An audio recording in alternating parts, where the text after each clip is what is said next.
Hey guys, இந்த வீடியோவில் நம்ம பார்க்க போகிற அப்டேட் கார்த்திகை தீபம் சீரியலோட டுடே சூப்பரான ரிவ்யூ பார்க்கலாங்க. நம்ம சேனலை மறக்காமல் சப்ஸ்கிரைப் பண்ணிவிடுங்க. வாங்க வீடியோக்குள்ளே போகலாம். கார்த்தியுடைய மாமாவை ராஜராஜனை போலீஸ் அரெஸ்ட் பண்ணி கூட்டிகிட்டு போயிடுறாங்க.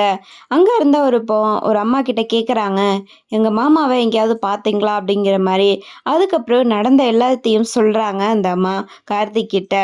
போலீஸ் அரெஸ்ட் பண்ணிட்டு போயிட்டாங்க அப்படின்னு போலீஸ் ஸ்டேஷன் போய் பார்க்குறாங்க. இந்த பூஜையை எப்படியாச்சும் நடத்துப்பா அப்படின்னு ராஜராஜனும் சொல்கிறாங்க. அந்த பூஜையை நடத்திட்டு வந்து உங்களை நான் மீட்டுட்டு போகிறேன் அப்படின்னு சொல்லிட்டு கார்த்தியும் சொல்லிட்டு வந்துடுறாங்க.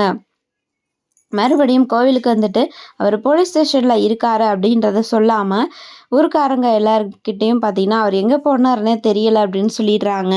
அதுக்கப்புறம் ஊருக்காரங்க எல்லாரும் அவர் வந்துமே இப்போது இந்த பூஜையை பண்ண முடியாமல் போயிருச்சு, இது பெரிய குத்தமாக இருக்கும் போல இருக்குது அப்படிங்கிற மாதிரி நம்ம இந்த கார்த்தியோட தாத்தாவுக்கு எதிரி பார்த்திங்கன்னா பேசிக்கிட்டு இருக்காங்க.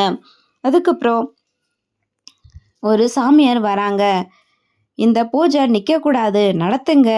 இங்கே இருக்கக்கூடிய உங்களுக்கு வேண்டிய ரத்த சொந்தத்தை வச்சு நீங்கள் தாராளமாக இந்த பூஜையை பண்ணலாம் அப்படின்னு சொல்கிறாங்க. ரத்த சொந்தமா?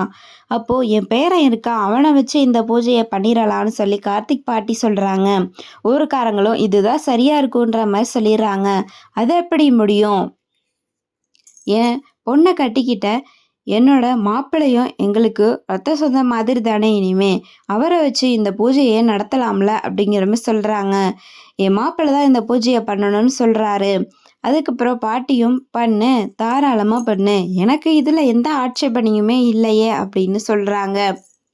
அதுக்கப்புறம் சாமுண்டீஸ்வரி போய் உட்காருங்க மாப்பிள்ளைன்னு சொல்லி பூஜையை கார்த்திகை நடத்த சொல்கிறாரு. இதுக்கப்புறம் கார்த்திகை யாருன்ற விஷயம் தெரிஞ்சால் என்ன நடக்கும்னு சொல்லி நம்ம வெயிட் பண்ணி பார்க்கலாங்க. தேங்க்ஸ் ஃபார் வாட்சிங்.